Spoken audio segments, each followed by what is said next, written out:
Reminisce Extra 2021 November.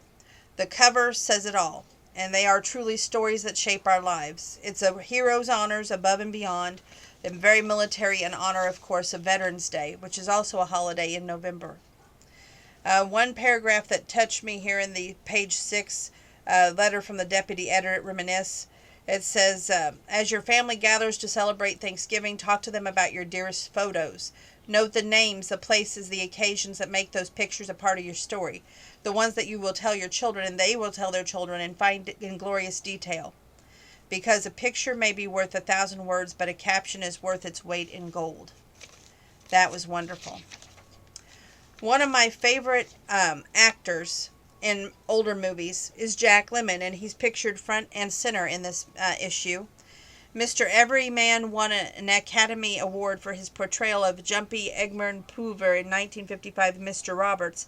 An early glimmer of stellar 50-year career. First came comedies, a 7-movie association with director Billy Wilder, including Some Like It Hot in 59, The Apartment in 60, the dramas such as Save the Tiger in 73, which earned him another Oscar, Tuesday Morning in 99, which won him an Emmy. From that first Oscar night, when he leaned into wet paint in his tuxedo, Lemmon evoked an appealing humanity on and off screen.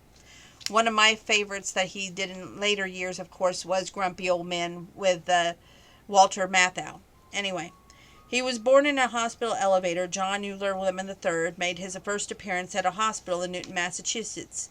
Born 2 months premature and with acute jaundice, the nurse quipped, Look at that yellow lemon," he said. "At least that's what my mother told me." He graduated from Harvard. Lemmon's passion was music and acting and not being a scholar, and he served as a president of the Harvard's famous Hasty Pudding Club. He was part of the V-12 Navy College training program, called to serve the briefly World War II before returning to Harvard. He moved to New York, then Hollywood. Lemmon played in a piano bar and took radio stage and TV parts. In 1954, he starred as the male lead in It Should Happen to You. He never regretted not going into business with the bakery executive father. He refused to change his name. Studio boss Harry Cohen decided Jack Lemmon should be Jack Lemmon to avoid any possible Lemmon references. Lemmon evoked his own Red Scare to convince Cohen that it should be heard as Lennon. He was famous at losing for golf. Despite trying for decades, Lemmon never made the cut at the AT&T Pebble Beach Pro-Am. Instead, he inspired the Jack Lemmon Award for the amateur who best helped his team. His headstone reads like a title screen. It says Jack Lemmon in, and nothing else. Not even a date of birth or death. By Amy Rebideau Silvers. Next page, and the last page of magazine sharing. Thank you, Lord. Back in time, Ed proudly took ownership of his old mail truck in October 1950. Motoring Memories. Mail truck stays in circulation. A Model A gets a new life as a taxi, by Ed Haynes from Fort Smith, Arkansas. Like many high school seniors in 1950, I dreamed of owning some kind of car. I worked in the shipping department of a bicycle parts distributor, and every afternoon I drove the company pickup to the post office to drop off the day's shipments. On one of those trips, I saw a notice in the back room that the old mail truck was for sale. Like everyone in town, I knew it well. The 1931 Model A Ford had putted around our streets for about 20 years. The post office was taking sealed bids for the truck, and I asked how and what to bid. I got a tip from someone that the bid was $50, so I put in a bid for $60.50. Waiting to hear whether I was the winner for the longest 3 months of my life, when I finally found out that I was the happy owner of the truck. Dad made me buy that liability insurance before I could even start the engine. I also had to buy 2 new rear tires to surprise my girlfriend's parents, allowed her to ride around in the truck. When I needed gas money, I offered kids rides home from school for 5 cents each. 15 fares provided gas money for a week.